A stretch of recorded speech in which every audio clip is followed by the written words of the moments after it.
favorite sponge and starfish are here. Ladies and gentlemen, please put your hands together for your moderator. She's back again to bring out the stars of this show. Please put it together for London Jackson! Again, if you're here for the CBC channel.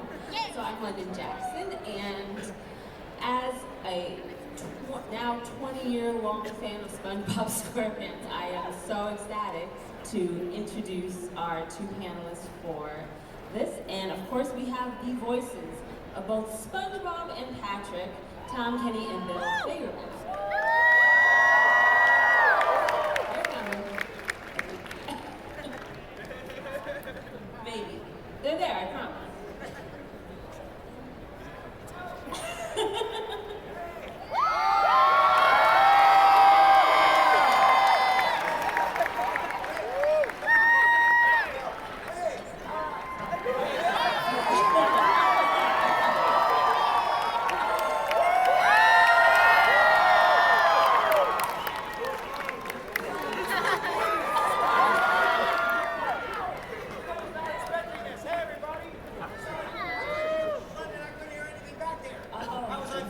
Did she introduce us yet? We're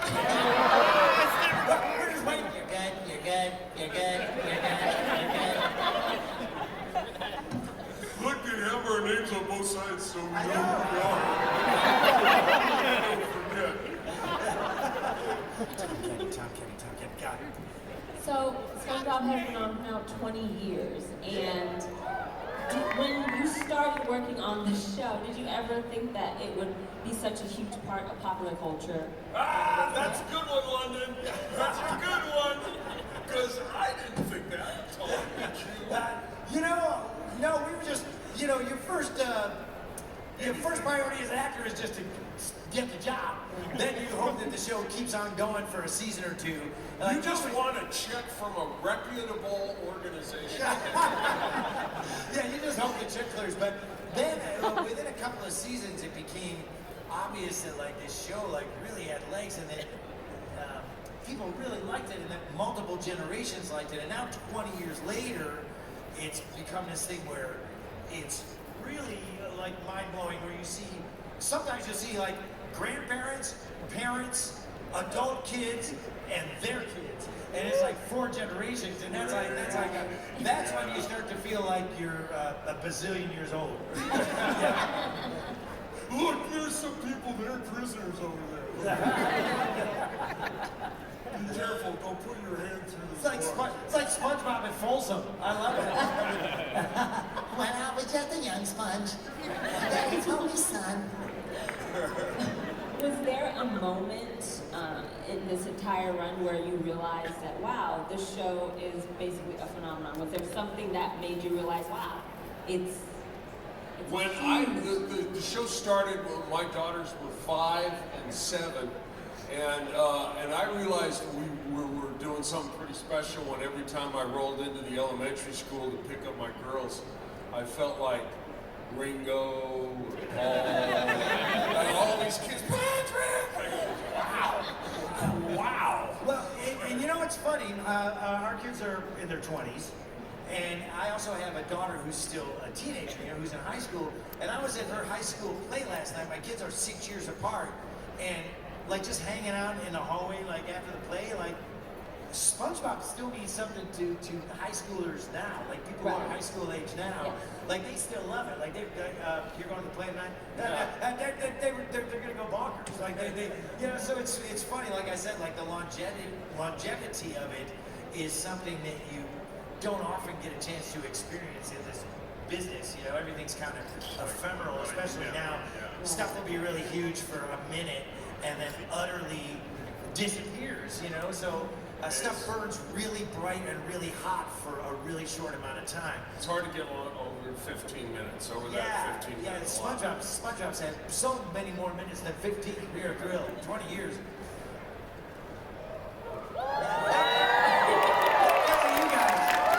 Because of you guys, it's really gratifying.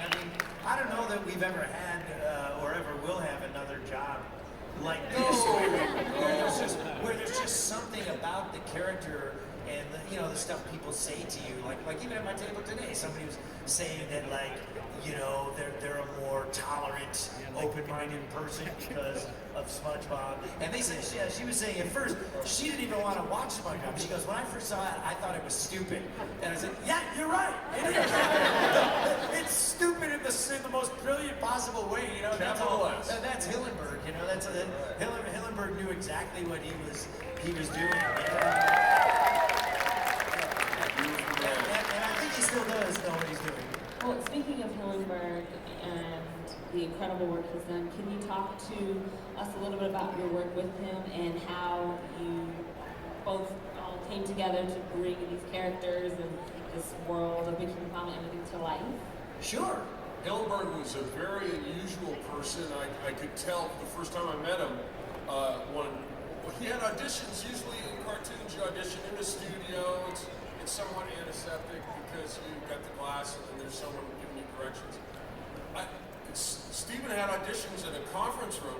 He had one of those little old school cassette decks, and he already had Tom as SpongeBob, what was then SpongeBob. And he played me Tom on the cassette deck, and then I spoke into the microphone for his cassette deck, my best idea of what Patrick might sound like. And so I knew right away he was a different cat, a different animal. And sure enough, he did the session directing our first 3 seasons. And he would sit in the room with us recording. He'd set up a table and he'd doodle.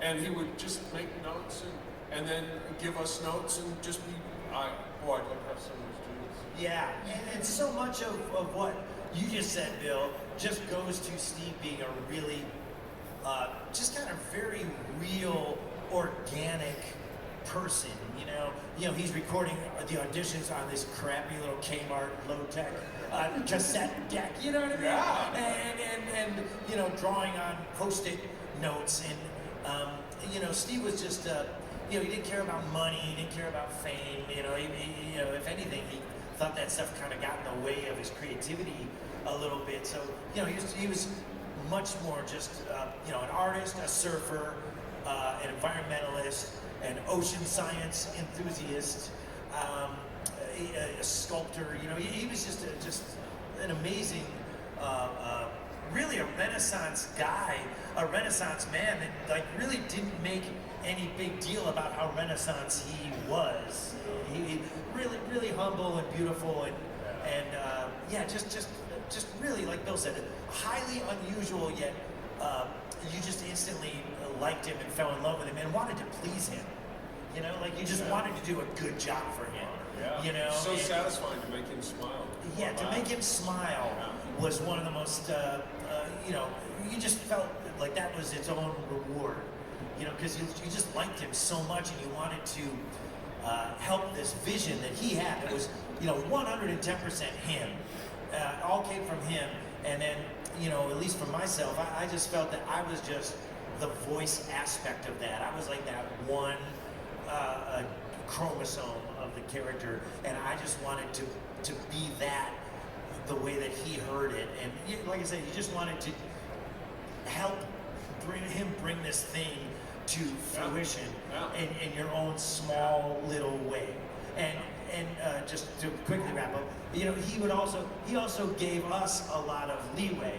It was 100% his vision, but he was also secure enough that once he picked you for the job, imagine that. He would let you, security. He was a secure person in show business, and he would actually let you run with the ball, and that continues now. They give us a lot of leeway with our characters because Steve did, so we're just glad and amazed that we're still sitting up here with all this.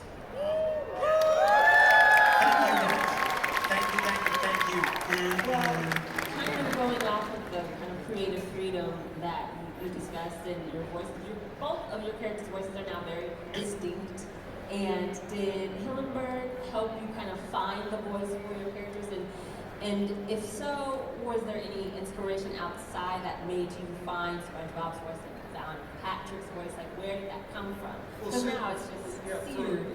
For Tom, like I said, he played Tom's voice. He didn't really steer me. He just said, well, I just want I'm looking for Patrick to balance with SpongeBob. So it was like about tones, you know, like tonally, like.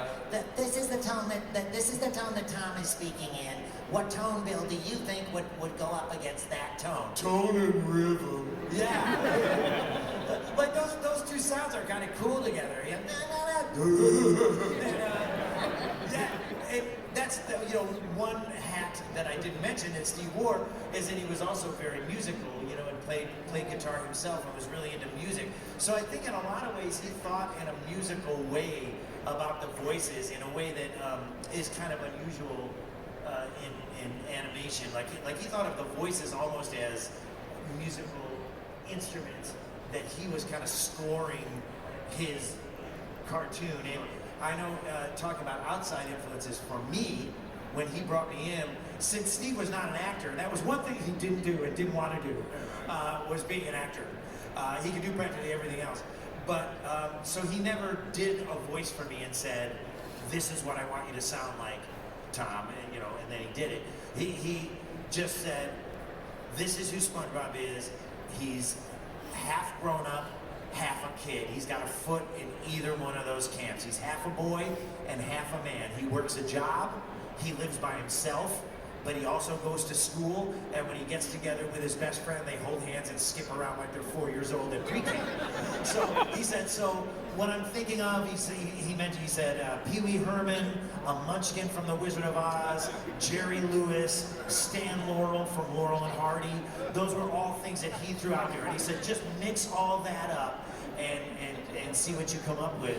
And especially with the Munchkin thing, Follow the Yellow Brick Road, came out was that. And he was like, yep, got it, fine. It was kind of one of the easiest jobs I've ever booked, ironically. Also, by far the longest lived. I never held a job for 20 years. Let me say, he casting you to do that and what you contributed to the character is so perfect.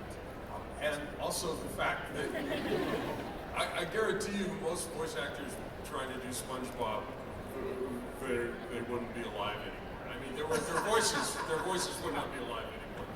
Tom has a remarkable instrument in there that dazzles me every time. Thanks, Bill. I'm glad you like my instrument, Bill. It's no Squidward clarinet, but it'll do. Yeah, I mean, we really have fun at the sessions, and like I said, that Steve's not with us anymore, but when you get into that SpongeBob head and that SpongeBob game face, and we all record in the room together, it really is like everybody, even after 20 years, I gotta say, nobody is even thinking about phoning it in. Everyone wants to bring it. Bill screaming, we got the veins sticking out on our heads, and, Roger Bumpus, Squidward is screaming at the top of his lungs, and, Carolyn Lawrence, Sandy, Doug Lawrence, Plankton, everybody's just, I really feel like 20 years ago was 2 weeks ago, right? Like, I feel like we're still learning new things, as performers, as actors, about these characters, like weird places where their voices can go, weird sounds they've never made, and the animators are finding new stuff too. Like when we do a new episode and you look at the storyboard, you go, wow, I've never seen Patrick make that face before. Like, wow, that's like a super ugly drawing of SpongeBob that I've never seen in 20 years. That's great. So everybody's, even after 20 years, you're still trying to bring it. It's not like there's some formula and the guardrails are on the road, and you just do, yes. Serve the giant multinational $1 zillion copyright, nobody is thinking that way on SpongeBob, and I think that's really remarkable. I feel like we dodged a bullet big time, that it still feels creative, like it's this giant global entity, but it still feels artistic. When we do it, it still feels like everybody is still kind of being super right brain more than left brain, and it's it fascinates me to no end, like just how many brains do you have? my brain is my third instrument. Well, one of my favorite episodes still, after all of the seasons, is Sailor Mouth, when you learn profanity, everything's bleeding, and it's just hilarious, and I think it mixes the children's aspect with a more mature tone, so it's a little bit for everybody.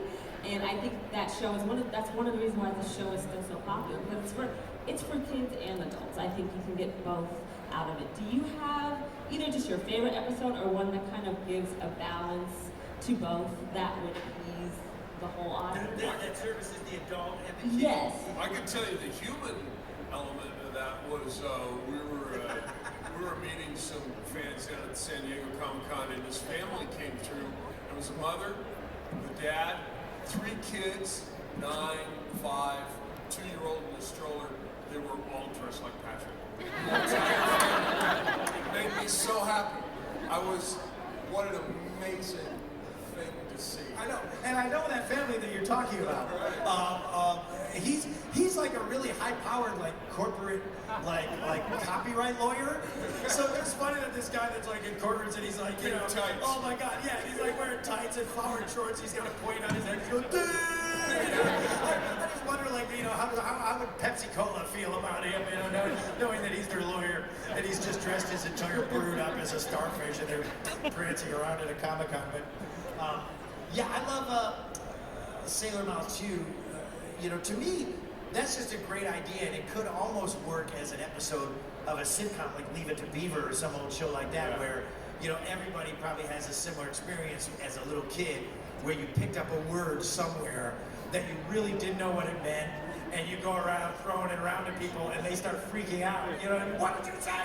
What did you say? What did I do?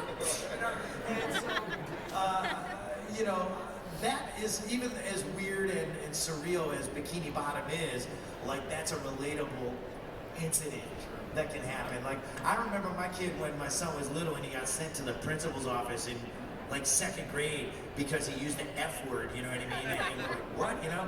And then when we questioned him, it turned out that the F word that he had used was fart.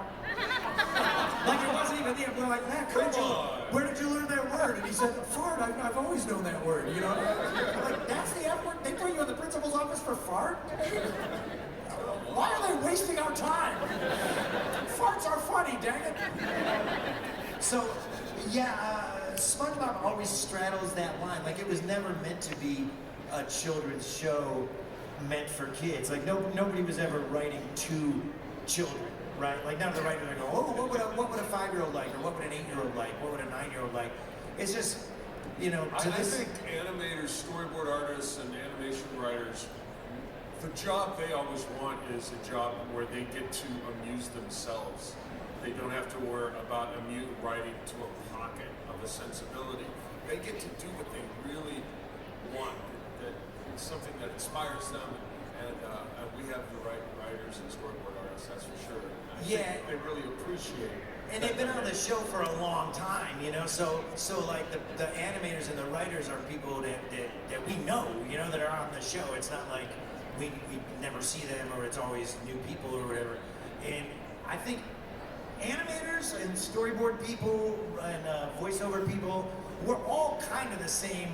We're all the kid that got sent, you know, we're all people that are making a living for stuff that, like, got us in trouble in 4th grade, you know what I mean? Like, and now we're paying them. The only reason I have a house is the stuff that got me in trouble in 4th grade, you know what I mean? Like, otherwise it's straight to the cardboard box under the bridge for me. You know, I have no plan B. So, One thing I love about Tom is, I love it as much now as I always have. He can't say the word animators without doing this. Animators, guys, just in case, animators are people who draw. Okay? All right? Love it. I've never realized that I did that, Bill, and now I'm... Well, thanks for making me self-conscious, Patrick. That was really nice of you. So quickly, I wanted to ask you, speaking of kind of mature content, SpongeBob is now part of a huge meme culture.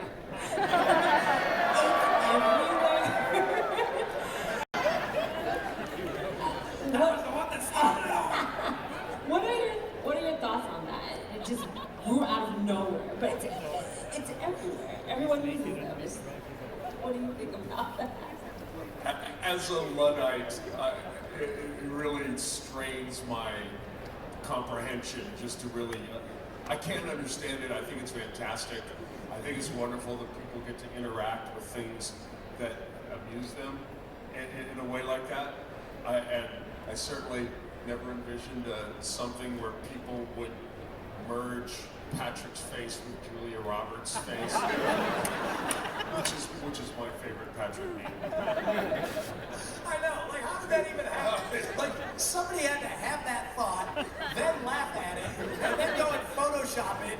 You know, it's a lot of trouble to make a meme. And then you gotta put it out there, and then you're just hoping that other people will find it funny too. You know what I mean? I love it because the meme makers, age-wise, the people that make the memes are people that grew up on SpongeBob. So to me, it's just kind of this cool, like I'm still getting my mind around it, you know, this cool, like beautiful cycle where people who grew up with SpongeBob in the pre-internet age now are kind of taking elements of SpongeBob and turning it into this high-tech folk art almost, and putting it out there, and then another part, you know, the people that make the memes, and so the thing, and then there's another layer to this that I've noticed just at the last couple of cons I've been to, is that now they have collectible figures made from the memes. So now we're signing the memes that were unofficial folk art made from SpongeBob. It's like, it's just like pop culture eating its own tail. It's kind of cool. And no one appreciates it more than Stephen Hillenburg. He got enormous pleasure out of seeing what people would do. I remember once someone went to some island in the Pacific and brought me back a Christmas tree decoration that was all on the first film, a dead sea star, a dried sea star with googly eyes on it, painted shorts on it. Like super creepy Etsy. Yeah. And stuck and glued a yellow sponge with googly eyes to it. It's just, Stephen loved that. Yeah, because it was somebody trying their best, you know what I mean? It was somebody trying their best and they sold it in a gift shop and it looked kind of bad, and weird, inappropriate maybe. And Hillenburg was like, that's brilliant, Like what, another really beautiful thing about Steve Hillenburg was that he didn't really, he was glad that SpongeBob was popular and he loved the fans and he was happy that it connected with people. But like in terms of all the merchandise and all the stuff that they made with SpongeBob on it, he did not own any of that. Like he didn't have any of it. Like it was cool, but he didn't really care that much enough to own it, But what he did have in his office, what his office was full of, was stuff like that, like bad SpongeBob, just Tijuana figurines of SpongeBob with both eyes on the same side, and like funky looking piñatas, or just some bad painting of SpongeBob that somebody was selling in a roadside stand, like that stuff. And he wasn't being mocking SpongeBob. He really thought that was cool that people were making that stuff, and to him that was way more beautiful than some official merchandise that got cranked out in a factory somewhere, These opinions do not reflect those of Nickelodeon properties. Yeah, I know. We're just dumb actors. But the best thing of that I found, and I gave Steve one and he loved it, was on the streets of Madrid, Spain. There was a guy selling these really well sculpted, handmade figurines, and he just had them on a tray. And it was SpongeBob with his pants down, defecating. But the poo was yellow. It was this guy, and I just pictured this guy hand-lovingly painting each poop, Is that a wood? He cut out a wood? No, they were like, they were like ceramic, not ceramic, but like, they were like carved, I guess it was wood. Well, I think between that and The poop was SpongeBob being part of popular culture, whenever the show ends, it shouldn't, but whenever it does, I know that the show will have a legacy within popular culture, and it's all thanks to you and Bloomberg, and I really appreciate just the art that you guys have done. We all love it, so I wanted to thank you guys. Thank you, my